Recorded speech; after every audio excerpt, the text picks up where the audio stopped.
दोस्तों, आज अपन को जो इतिहास पढ़ रहे थे, भारतीय इतिहास, प्राचीन इतिहास, उनमें अपन ने धार्मिक स्रोतों के बारे में पढ़ रहे थे। अर्थात अपने धर्म, जो सनातन धर्म के संबंधित जो चीज़ें होती हैं, धार्मिक संबंध से संबंधित अपने इतिहास की चीज़ें होती हैं, उनके बारे में अपन पढ़ रहे थे।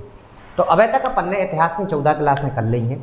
जो भी स्टूडेंट नए हैं वो हमारी 1 से लेकर 14 तक देखकर आ जाएं और हमारे साथ आज जल्दी से जल्दी फॉलो करते जाएं नए स्टूडेंट। तो पुराने वीडियो देखते ही आप आ जाइए, तब आपको पूरा का पूरा समझ में आएगा। आज का वीडियो आपका इतिहास का है, बहुत महत्वपूर्ण है, क्योंकि अपन ने ब्राह्मण साहित्य के बारे में अपन ने चर्चा की थी।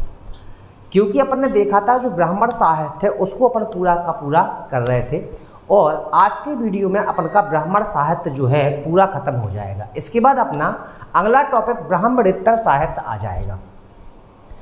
इतिहास में बहुत सारी ऐसी चीज़ें होती है जो आपको पढ़ना बहुत अनिवार्य होता है। यदि वो आप पढ़ के चलते हैं तो मेरी गारंटी है कि आपको यहाँ से जो क्वेश्चन अगर इतिहास से पूछा जाएगा तो क्वेश्चन बाहर नहीं जाएगा।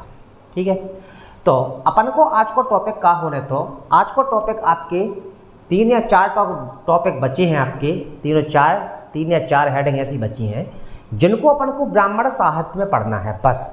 इसके बाद अपन आ जाएंगे ब्राह्मणेतर साहित्य पर। तो पहला टॉपिक आज का होगा पुराण। क्या है आपका? पुराण। अच्छा, पुराण क्या होते हैं? पुराण क्या होते हैं? हमें तो हमारे जो पापा दादाजी हैं उन्होंने नामों के द्वारा आपको पुराणों को बताया हुआ है कि जैसे कि रामायण है, महाभारत है। ठीक है, यहाँ से ज़्यादा अधिक से अधिक आप लोगों को विष्णु पुराण का बारे में पता होगा।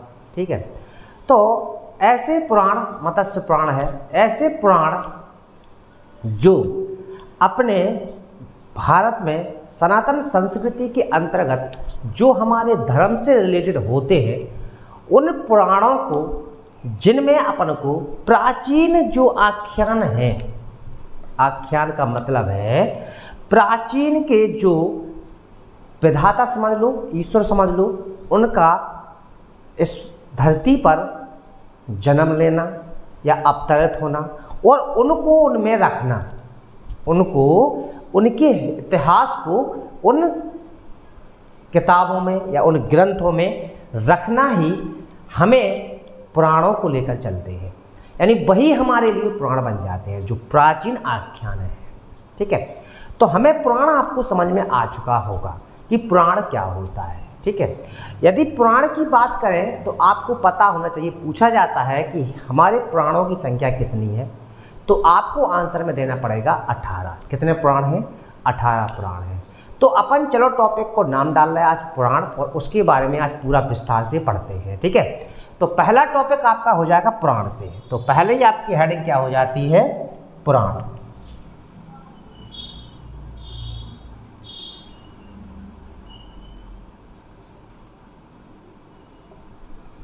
यदि हम पुराणों की बात करते हैं तो इसमें आपको क्या याद करके चलना है? प्राचीन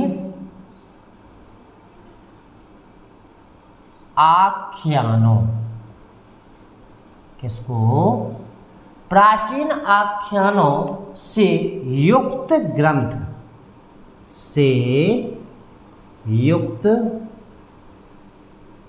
ग्रंथ पुराण कहलाते हैं।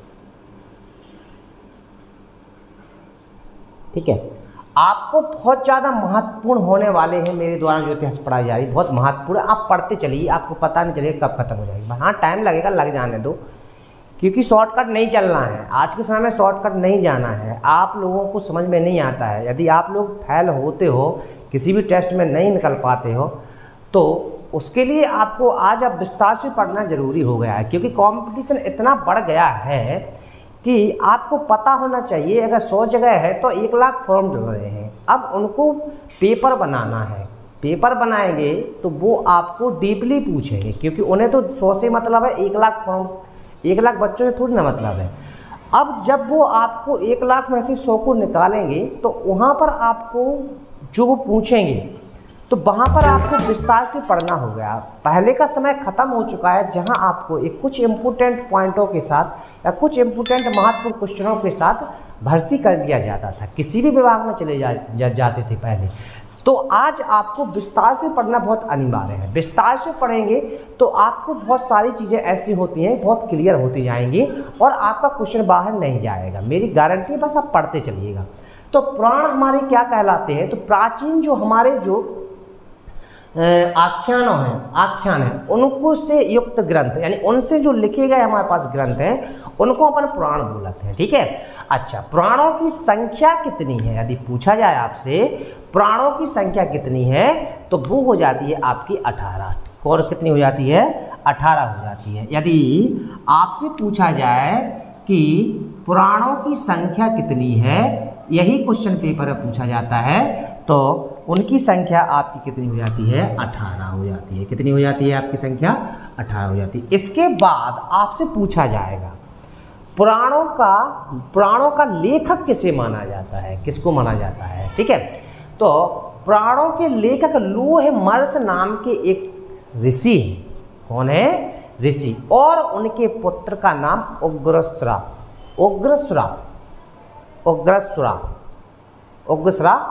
उग्रश्राव ऋषि है, यानी उन्हीं के पुत्र। किसके पुत्र हैं जी? लोहमहर्ष के पुत्र। उन्हें पुराणों का लेखक माना जाता है। तो अगला क्वेश्चन आपका क्या हो जाएगा?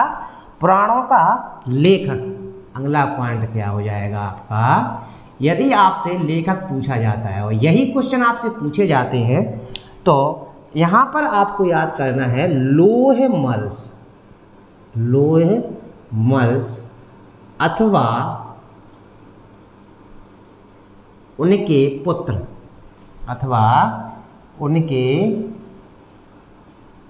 पुत्र उग्रश्राव ऋषि माने जाते हैं। ये आपको क्वेश्चन पेपर में पूछा जाएगा।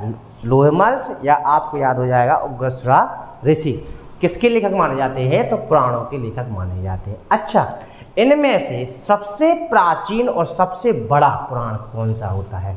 18 पुराणों में से सबसे प्राचीन और सबसे बड़ा, ये भी पूछा जाता है आपसे। तो आपको पता होना चाहिए मत्स्य पुराण जो होता है उसमें, वह पुराण जो होता है उसमें आपको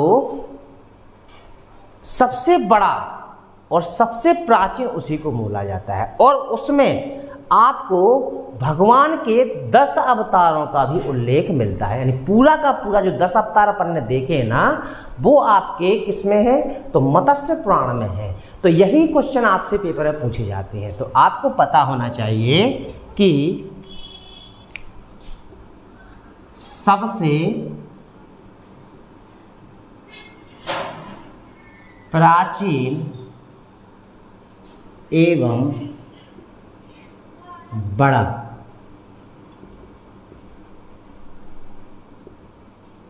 तो वो कौन सा हो जाता है आपका? सबसे प्राचीन पुराण पूछा जाता है तो वो हो जाता है आपका मत्स्य पुराण। ठीक है। और इसी पुराण में ईश्वर के कितने? 10 अवतारों का उल्लेख है। किसका है? 10 अवतारों का उल्लेख हो जाता है। ठीक है। अच्छा, इसके बाद आपको थोड़ा और पुराणों के अंदर चलना है। यदि पूछा जाता है कुछ ऐसे राजवंश हैं, क्या है? कुछ ऐसे राजवंश हैं जो अपने पुराणों से संबंधित हैं। ठीक है। तो इसके अलावा मत्स्य पुराण के अलावा 2 पुराण और अपन को याद करके चलने हैं जो अपन से पेपर में क्वेश्चन के रूप में पूछे जाते हैं। ठीक है। तो नंबर 1 आपको हो जाए विष्णु पुराण। कौन सा याद करके चलने हैं अपन को? तो नंबर 1 हो जाए आपको विष्णु पुराण। इसके अलावा मत्स्य पुराण के अलावा अगला क्या हो जाएगा? विष्णु पुराण। यदि विष्णु पुराण की बात करते हैं तो ये आपका कौन से राजवंश से संबंधित है? तो ये आपका हो जाएगा मौर्य वंश से। कौन से? मौर्य वंश से संबंधित है। ठीक है। यही क्वेश्चन आपसे पेपर में पूछे जाते हैं। ठीक है। अच्छा, इसके बाद आपको पता होना चाहिए यदि मत्स्य पुराण की बात करते हैं तो यह आपका किस राजवंश से संबंधित है? तो यह आपका आंध्र सातवाहन वंश राजवंश, आंध्र सातवाहन राजवंश से संबंधित है। ठीक है, अच्छा इसके बाद तीसरा और आपको देखना है वायु पुराण। कौन सा आपका? तो तीसरा हो जाएगा आपका वायु पुराण। यदि वायु पुराण की बात करते हैं तो ये आपका गुप्त वंश से संबंधित पुराण है। किससे है? तो गुप्त वंश से संबंधित है। ठीक है, चलो अच्छी बात है। तो हमने क्या किया अभी, जो अपने पुराण हैं, पुराणों में जो 3 पुराण आपको याद करके चल रहे हैं, क्योंकि पेपर में आपसे पूछे जाते हैं। तो सबसे प्राचीन और सबसे बड़ा पुराण कौन सा? प्राचीन पूछा जाता है, बड़ा तो नहीं पूछा जाता है, बट प्राचीन याद करना। तो सबसे प्राचीन आपका मत्स्य पुराण है, जहाँ पर आपको 10 अवतारों की जानकारी मिलती है। कहाँ पर? तो मत्स्य पुराण में। एक क्वेश्चन ये पूछा जाएगा। अच्छा, पूछ लेते हैं मौर्य वंश से कौन सा पुराण संबंधित है? तो आपको आंसर विष्णु पुराण का आंसर देना है। और पूछा जाए गुप्त वंश से, गुप्त वंश राजवंश से संबंधित कौन सा पुराण हो जाता है? तो आपका हो जाएगा वायु पुराण। अब थोड़ा अपन को पुराणों के और अंदर चलना है, क्योंकि जब मैं बताता हूँ विस्तार से पढ़ना है तो विस्तार के लिए और अंदर भी चलना पड़ेगा। तो आपने सुना होगा अमरकोश। क्या सुना होगा? अमरकोश नाम की एक रचना है जिसको अमर सिंह ने लिखा था। किसने लिखा था? अमर सिंह ने लिखा था। और उन्होंने अपनी रचना अमरकोश में बताया है कि जो पुराण है वो उसमें 5 विषय यानी 5 टॉपिक आपको मिलेंगे। क्या मिलेंगे? उसमें 5 विषयों की विषय वस्तु मिलती है, यानी पुराणों में 5 चीज़ों की जानकारी मिलती है। तो आपको एक क्वेश्चन बहुत महत्वपूर्ण है, देखो डिटेल से पढ़ना है तो विस्तार से तो पढ़ना पड़ेगा। तो अगला आपका पॉइंट क्या हो जाएगा? अमरकोश में। किस में? अमरकोश में। अमरकोश में। ठीक है, और अमरकोश की रचना किसने की थी? अमर सिंह ने। ध्यान रखना, ये हमने आगे पिछले बता दिया है। अमरकोश में पुराणों के 5 विषय हैं। कितने विषय हैं? तो पुराणों के 5 विषय हैं। अब आपको भी विषय समझने हैं। अब आपको बताएं जी 5 विषय कौन कौन हैं। यदि आपने ये अच्छी तरह से समझ ले तो आपको पुराण से संबंधित पूरी जानकारी क्लियर हो जाए। तो नंबर 1 है अपना सर्ग, नंबर 2 है प्रतिसर्ग। कौन सा है? नंबर 1 सर्ग है, नंबर 2 आपको प्रतिसर्ग है। तो सर्ग क्या कहलाता है, पहले इसको समझ लेते हैं। क्या होता है सर्ग?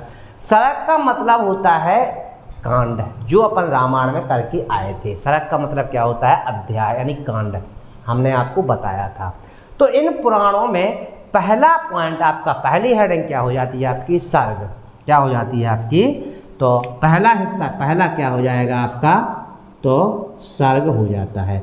यदि सर्ग की बात करते हैं तो इसमें बताया गया है जगत की सृष्टि हुई, रचना हुई। इसमें क्या हुआ?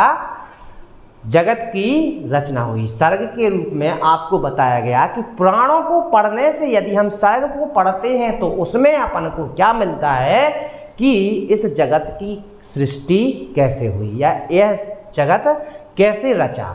तो पहले में सर्ग में आपको क्या मिल जाएगा? जगत की सृष्टि। क्या मिल जाएगी आपकी?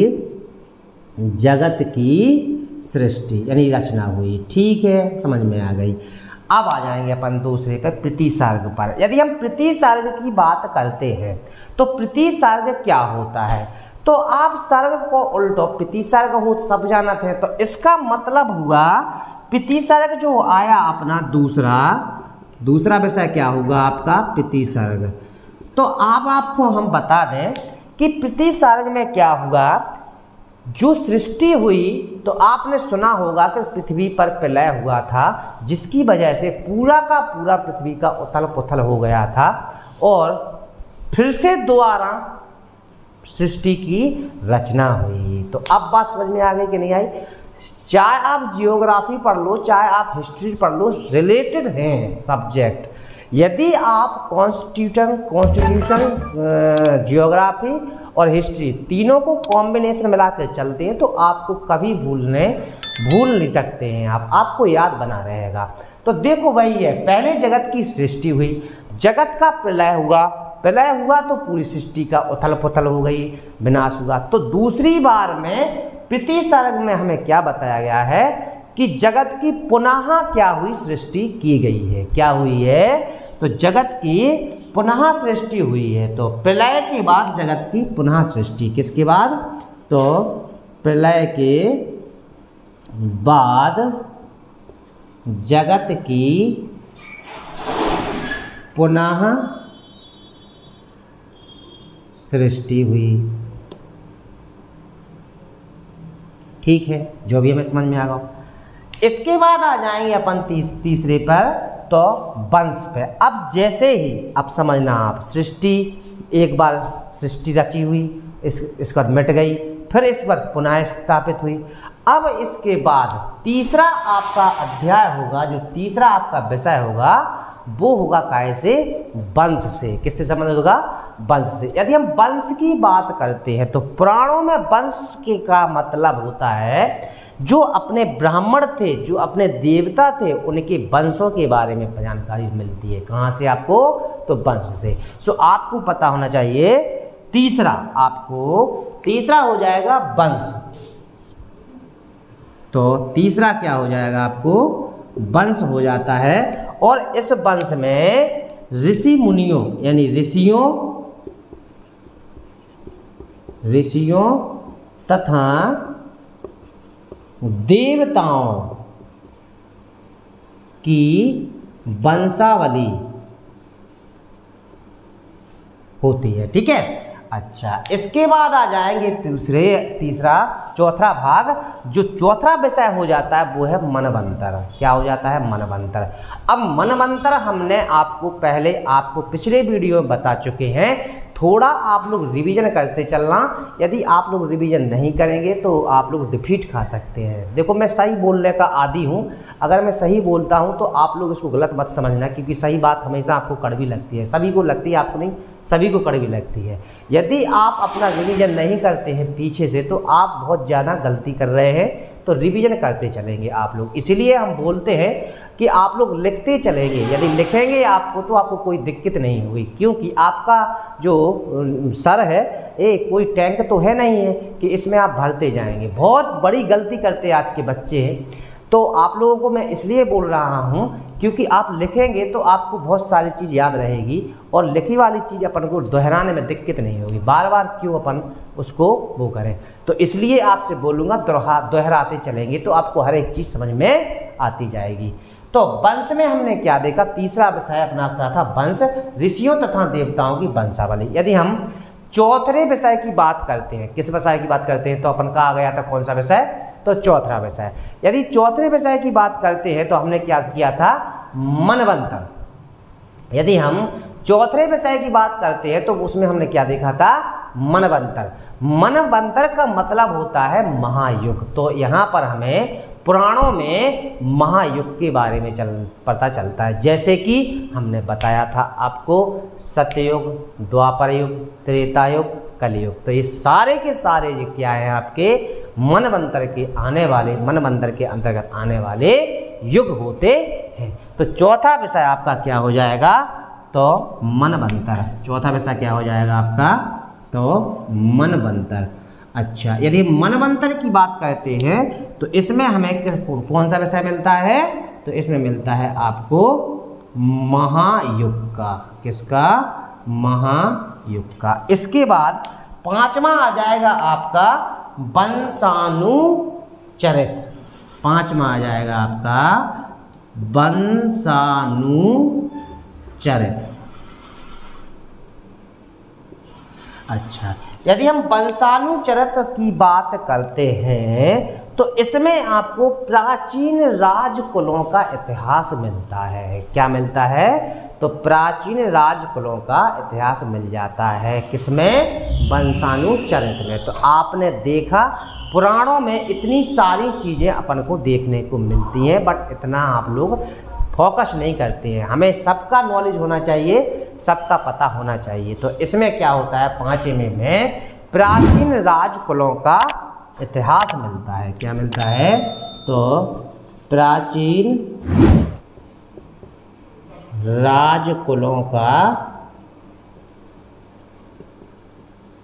इतिहास मिलता है। क्या मिलता है, प्राचीन राजकुलों का इतिहास मिलता है। तो इस तरह हमने क्या कर लिया, आज पुराणों को तो हमने देख लिया। अब आना है अपन को दूसरे टॉपिक पर।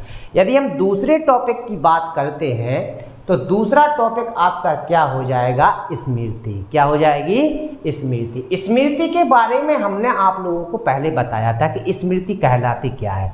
थोड़ा सा हम रिवीजन के तौर पर बता दें, स्मृति एक ऐसे ग्रंथ होते हैं जो हमें याद हो जाते हैं और उनको हम लिख लेते हैं। जैसे कि मान लो आप लोगों को पता है, कोई भी स्टूडेंट या कोई भी व्यक्ति जिसको कुछ किसी भी चरित्र की घटना मौखाद या अपने याददाश्त के रूप में उसके पास है, तो उसको लिखना ही वो स्मृति ग्रंथ कहलाती है।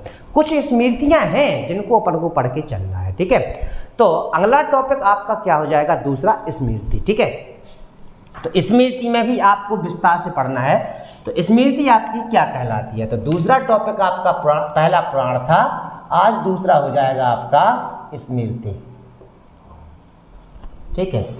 यदि हम स्मृति की बात करते हैं तो इन्हें धर्म शास्त्र के रूप में जाना जाता है। पहला पॉइंट आपको याद करना है, इन्हें धर्म शास्त्र के रूप में जाना जाता है, ठीक है। अच्छा, इनमें से कछु स्मृतियां ऐसी हैं जिनके बारे में अपन को पता होना चाहिए, क्योंकि पेपर में पूछ लेते हैं। आपको पता होना चाहिए सबसे प्राचीन स्मृति कौन सी स्मृति मानी जाती है, पेपर में पूछ लेते हैं। तो आपको पता होना चाहिए मनु स्मृति कौन सी है। कुछ निम्न है, अपन कुछ ही करेंगे, तो जो पेपर में पूछी जाती है उतना याद करके चल लेंगे। तो आपको पता होना चाहिए सबसे प्राचीन स्मृति। पहला क्वेश्चन क्या याद करके चलना है, सबसे प्राचीन स्मृति किसे बोला जाता है, सबसे प्राचीन स्मृति। यदि हम सबसे प्राचीन स्मृति की बात करते हैं तो वो हो जाएगी आपकी कौन सी, मनु स्मृति। कौन सी हो जाती है आपकी, मनु स्मृति, ठीक है। इसके बाद आपको पता होना चाहिए, एक पहली हो जाती है, दूसरी आपकी कौन सी होगी, विष्णु स्मृति। कौन सी, विष्णु स्मृति। तीसरी आपकी हो जाएगी याज्ञवल्क्य, याज्ञवल्क्य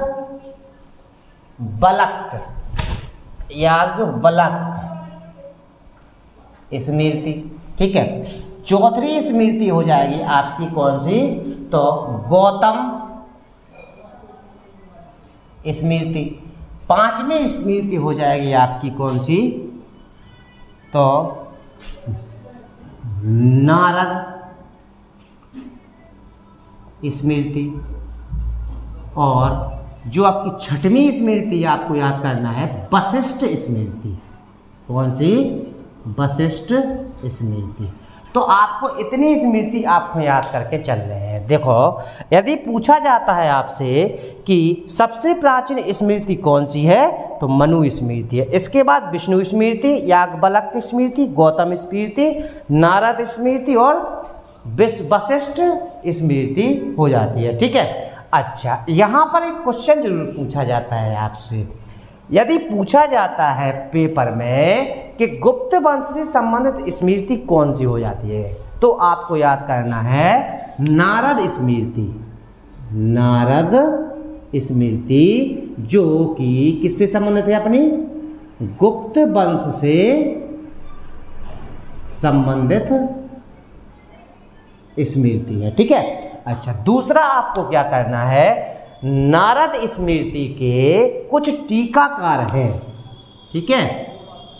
इनके टीकाकार, यदि हम टीकाकार की बात करते हैं तो इनके टीकाकार हैं 4। कितने हैं, तो 4 है। ठीक है, पहले हो जाएंगे आपको भारुचि, दूसरे हो जाएंगे मेधा तिथि, ठीक है, तीसरे हो जाएंगे आपके कुल्लूक भट्ट, कौन हो जाएंगे, कुल्लूक भट्ट, और चौथे आपके हो जाएंगे गोविंद राज। ठीक है, इन्हें याद करके चलने हैं। तो हमने स्मृति के बारे में पूरा का पूरा देख लिया है। यदि बात करें स्मृति की तो इन्हें धर्मशास्त्र के रूप में जाना जाता है। पहला पॉइंट, सबसे प्राचीन स्मृति आपसे पेपर में पूछी जाती है मनु स्मृति है। इसके बाद दूसरी आपको विष्णु स्मृति, याज्ञवल्क्य स्मृति, गौतम स्मृति, इसके बाद आपकी नारद स्मृति और वशिष्ठ स्मृति, ये आपकी स्मृतियां हैं। अब आपसे जो क्वेश्चन पूछा जाता है वो भी मैंने बता दिया है कि गुप्त वंश से संबंधित कौन सी स्मृति है, तो आपको आंसर में आ जाएगा नारद स्मृति।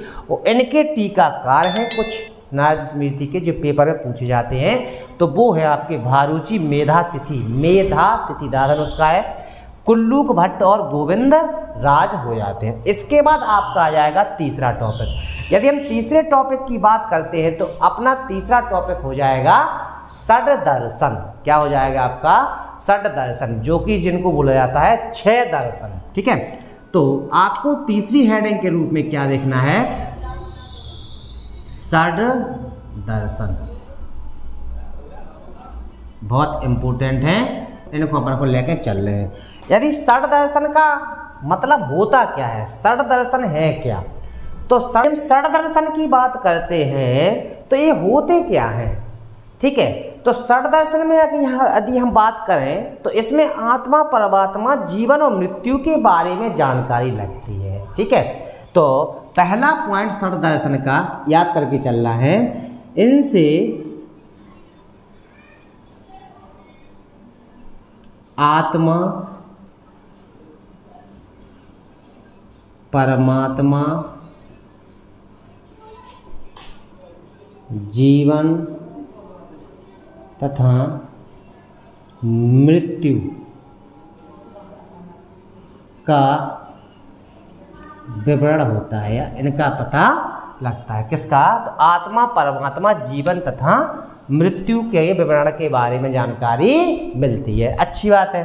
षड दर्शन में सबसे पहला आपका हो जाएगा सांख्य दर्शन। कौन सा हो जाएगा, तो सांख्य दर्शन। अब सांख्य दर्शन क्या होता है, थोड़ा सा हम बता दें इसके बारे में। सांख्य दर्शन का मतलब है इस पृथ्वी पर उपस्थित जो मनुष्य का जोड़ा, यानी पृथ्वी पर उपस्थित मनुष्य के रूप में आदमी और औरत का जोड़ा, जो कि सांख्य दर्शन के अंतर्गत इसकी जानकारी के बारे में पता चलता हो।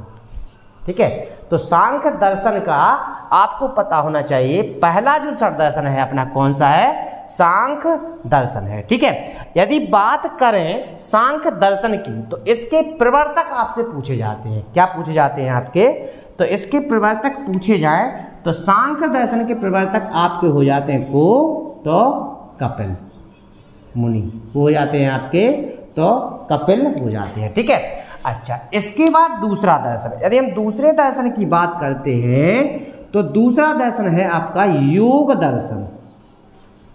कौन सा हो जाएगा आपका, योग दर्शन। अच्छा, योग दर्शन, अब जब मनुष्य को सांख्य दर्शन में रखा गया जोड़े के रूप में, तो योग दर्शन उसी के समाज से संबंधित आपको इसमें जानकारी मिलती है। व्यक्ति के बारे में ही जानकारी मिलती है कि सामाजिक तौर पर व्यक्ति के कैसे बिहेव, कैसे समाज के अनुसार कैसे रहना चाहिए, अपने शरीर को कैसा रखना चाहिए। तो आपको पता होना चाहिए योग दर्शन में आपके प्रवर्तक किसे बोला जाता है, तो ये बोला जाता है आपका पतंजलि को। किसको बोला जाता है, तो पतंजलि को। किसको बोला जाता है, तो इसके प्रवर्तक कौन होते हैं, तो पतंजलि हो जाते हैं। ठीक है, इसके बाद आ जाएगा आपका तीसरा दर्शन। यदि तीसरे दर्शन की बात करते हैं तो तीसरा दर्शन हो जाएगा वैशेषिक। कौन सा हो जाएगा आपका? तीसरा दर्शन हो जाएगा आपका वैशेषिक दर्शन। अच्छा, यदि हम वैशेषिक दर्शन की बात करते हैं तो इनका प्रवर्तक माना जाता है कणाद को। किसको? कणाद को, या कणाद बोल लो उनको अपन, चाहे कणाद बोल दो, ठीक है। तो इसके दर्शन, इस दर्शन के प्रवर्तक कौन रहे? तो कणाद रहे हैं, ठीक है। इसके बाद चौथा दर्शन कैसा हो जाएगा? कौन सा हो जाएगा? तो न्याय दर्शन। चौथा दर्शन क्या हो जाएगा आपका? न्याय दर्शन। यदि न्याय दर्शन की बात करते हैं तो इसके प्रवर्तक माने जाते हैं गौतम। किसको? गौतम ऋषि के। किसको बोला जाता है? तो गौतम ऋषि को बोला जाता है, ठीक है। इसके बाद आपका पांचवा दर्शन आ जाएगा। पांचवा दर्शन हो जाएगा आपका पूर्व मीमांस। क्या हो जाएगा आपका? पूर्व मीमांस। यदि इसकी बात करें तो इसके प्रवर्तक किसे बोला जाता है? तो जैमिनी को। किसको बोला जाता है? तो जैमिनी को। किसको बोला जाता है? तो जैमिनी को बोला जाता है। इसके बाद लास्ट का दर्शन है आपका छठवां, जो हो जाता है आपका उत्तर मीमांस। कौन हो जाता है? उत्तर मीमांस। यदि उत्तर मीमांस की बात करते हैं तो इसका प्रवर्तक बादरायण या व्यास। किसको? बादरायण या उन्हीं को बोला जाता है व्यास। क्या बोला जाता है? व्यास बोला जाता है। तो आपने आज देख लिया कि षड दर्शन अपने कितने होते हैं? तो 6 होते हैं। इसके बाद स्मृति भी देख ली अपन ने और पुराण को भी समझ लिया। अब अपन एक बार रिवीजन करें ले रहे, उसके बाद अपने वीडियो को खत्म कर रहे हैं, ठीक है। पुराण में हमने देखा प्राचीन आख्यानों से युक्त ग्रंथ को पुराण कहते हैं और ये आपसे पूछे जाने वाला क्वेश्चन है। जहां पर हम बोलते जाएं उन्हें मुख्य रूप से समझना है। पुराणों की संख्या कितनी है पूछा जाएगा? तो 8। इसके बाद आपको एक क्वेश्चन भी याद करके चलना है कि कौन है लेखक। तो आपको पता है लोय महर्षि, और लोय महर्षि के मौड़ई का नाम है, यानी पुत्र का नाम है उग्रश्रा ऋषि। कौन थे? तो उग्रश्रा ऋषि। तो इनको भी आपको याद करके चलना है। इसके बाद सबसे प्राचीन और बड़ा, ये आपको पेपर में पूछा जाने वाला है, तो इसको याद करना चलना है। और 10 अवतार ये भी पूछे गए आपसे। 10 अवतार किसमें है? तो मत्स्य पुराण में है। विष्णु पुराण, मौर्य वंश, ये इंपोर्टेंट है, पूछा जाएगा। आंध्र सातवाहन राजवंश किसमें है? तो मत्स्य पुराण से संबंधित है। वायु पुराण से गुप्त वंश से संबंधित है। ये सारे के सारे इंपोर्टेंट क्वेश्चन है, ठीक है। अब इतने से थोड़ा सा डिटेल हमने बताने की कोशिश की है, इसको समझना। अमरकोश में पुराणों के 5 विषय बताए गए हैं। नंबर 1 हमने सर्ग देखा, पहले जगत की सृष्टि भई, फिर प्रलय भाव, फिर प्रति सर्ग बनो। प्रति सर्ग में जगत की पुनः सृष्टि हुई। इसके बाद वंश बने, वंश में हमें ऋषि मुनि और देवता दिखे, जिनकी हमें वंशावली मिलती है। ऐसे ही याद कर सकते हैं। फिर हमें युग मिले, मनवंतर यानी कि महायुग मिल गए इसी में, पुराणों में। इसके बाद 5वां अपना वंशानुचरित यानी प्राचीन राजकुलों का इतिहास भी हमें मिलता है। किसमें? तो पुराणों में मिलता है, ठीक है। अब आए थे अपन कहाँ पर? तो स्मृति में। स्मृति में हमने देखा था कि इन्हें धर्म शास्त्र के रूप में जाना जाता है। ये धर्म के कैसे हैं? शास्त्र हैं, ठीक है। सबसे प्राचीन स्मृति आपकी कौन सी है? तो मनु। यही आपसे पूछा जाता है कि सबसे प्राचीन स्मृति कौन सी है? मनु स्मृति है। और इसके बाद विष्णु स्मृति, याज्ञवल्क्य की स्मृति, गौतम स्मृति और नारद स्मृति और वशिष्ठ स्मृति, ठीक है। इसके बाद आपसे पूछा जाएगा कि गुप्त वंश से कौन सी संबंधित स्मृति है? तो पेपर में आपको आंसर का दे देने नारद स्मृति। यही क्वेश्चन आपसे पूछा जाता है। इसके बाद एक ये हमने 4 टीकाकार कवि भी बताए हैं, तो इनको भी याद करके चलना है। भरूची, मेधातिथि, कुल्लुक भट्ट और गोविंदराज। क्योंकि क्या हो जाता है, पूछ लेते हैं नारद स्मृति में से इनमें से कौन सा टीकाकार नहीं है। अब 4 है, इन 4 इनको याद करके चल रहे हैं। एक भी छोड़ दे हैं, ऑप्शन में कोई और का नाम लग रहे हैं, वही आपको आंसर में देवी को मिल जाए है। इसके बाद आए थे पर कहाँ पर? षड दर्शन पर। षड दर्शन की बात करते हैं तो इससे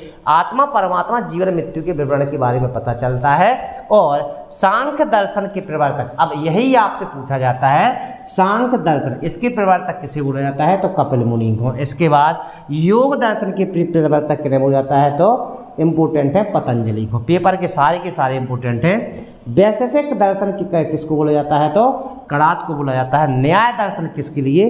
तो गौतम से जाना जाता है, गौतम प्रवर्तक हैं।